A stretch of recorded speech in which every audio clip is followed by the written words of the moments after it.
Now Moses and Aaron make it to Pharaoh and begin what becomes one of the most pivotal moments in the book of Exodus. They get to Pharaoh in chapter 5, and they say, "Thus says the Lord." Now, if we notice about the word Lord, it's in all capital letters, meaning they're using the term Yahweh. They're using God's proper name. They say, "Thus says Yahweh, the God of Israel, let my people go so that they may celebrate a festival to me in the wilderness." Notice, they're not asking to let the Israelites go free from slavery forever. They're simply asking that they may go celebrate a festival to Yahweh, their God. But Pharaoh's response is very telling. He says in verse 2, "Who is the Lord?" Again, all capitals, meaning Yahweh. So, "Who is Yahweh that I should heed him and let Israel go? I do not know Yahweh, and I will not let Israel go." Now again, this is where we need cultural context. He says, "I do not know Yahweh." You have to remember, Pharaoh believes in many gods, and he knows many gods. He himself, he believes, is a god. And so when he's never heard of Yahweh, he's saying, who is this Yahweh God that I've never heard of? If I've never heard of him, he clearly can't be that powerful. And if he's not that powerful, then why should I heed him? Why should I listen to what he has to say or ask or listen to his request? Because if he's not powerful, there's nothing he can do about it if I say no. So, Pharaoh says no.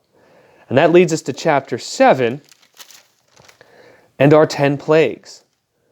Our 10 plagues are a response to Pharaoh saying that God is not a powerful God and I do not need to listen to him. Each one of the 10 plagues is going to be a display of God's power, not only in their miraculous occurrences, but in the sense that there are attacks on Egyptian gods themselves. Take the first plague, for example, water turned into blood. Here's God turning all of the water in Egypt into blood. Now the Egyptians had a god named Khnum, who was god of the water. And by God turning water into blood, it's symbolic of God killing Khnum himself, showing that God is more powerful than the Egyptian god of water. From that we get our second plague, which is frogs. Now, in order to get rid of the frogs, God kills them all. Now, there is no god of the frogs, but there is the Egyptian god Heket, who has the head of a frog. So again, this becomes symbolic of God killing the Egyptian god Heket. We get our third plague, gnats, which again, there's no god of the gnats, but this is the first plague that the Egyptians cannot replicate. So far, the first two plagues, the Egyptians have been able to turn water into blood, or turn water red, and they've been able to make frogs appear. So Pharaoh hasn't thought too much of God. He thinks he's merely a magic trick. But this is the first time the magicians cannot replicate turning dust into gnats. And they recognize this, saying, "This is the finger of God."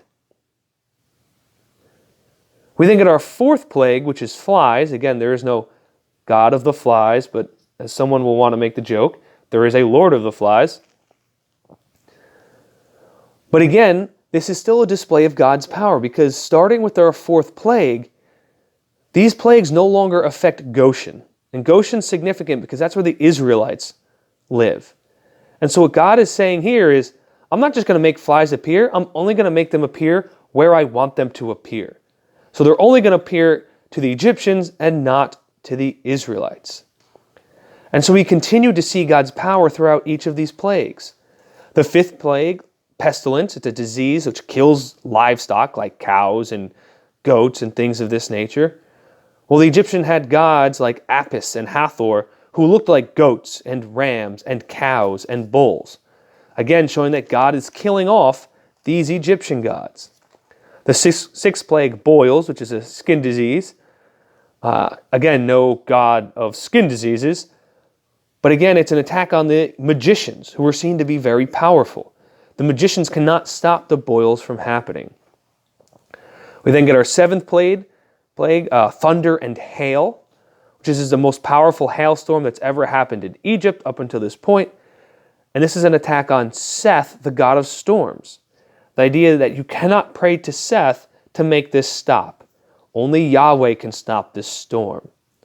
And everyone's favorite plague, the locusts, which come and eat all of the harvest, all of the crops that the hail did not destroy. And so this is an attack on Min, the god of harvest. Again, saying that you can pray to Min all you want, but your harvest is still going to be destroyed. It's only Yahweh that can protect your harvest. Our ninth plague is darkness. 3 days worth of darkness, which becomes an attack on the most powerful god in the Egyptian realm, Amun-Ra. Amun-Ra can do nothing to stop this darkness. Again, only Yahweh himself can end this 3 days of darkness. And then we end with our famous 10th plague, the death of the firstborn son, which is an attack on both Pharaoh, who believes him and his firstborn son are gods, but also Osiris, the god of death. None of them can do anything to stop this plague from happening.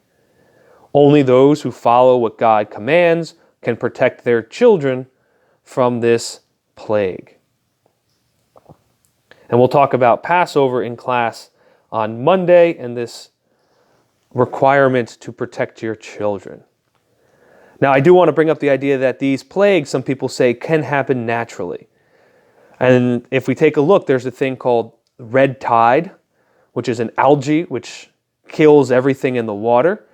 So some people argue that there was a red tide going on in the Nile, which then forced all of the frogs to leave. The frogs then spent too much time out of the water, so they all died. You now have dead, rotting frog carcasses, which bring first gnats and then flies. They then take diseases from these dead, rotting carcasses, and they spread them to the livestock, which kills them, and then to the humans, which gives them the skin disease, boils.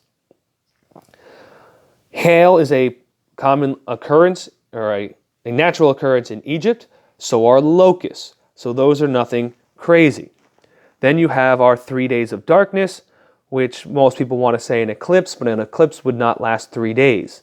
A sandstorm will. So you could have a sandstorm lasting 3 days or more, blocking out the sun.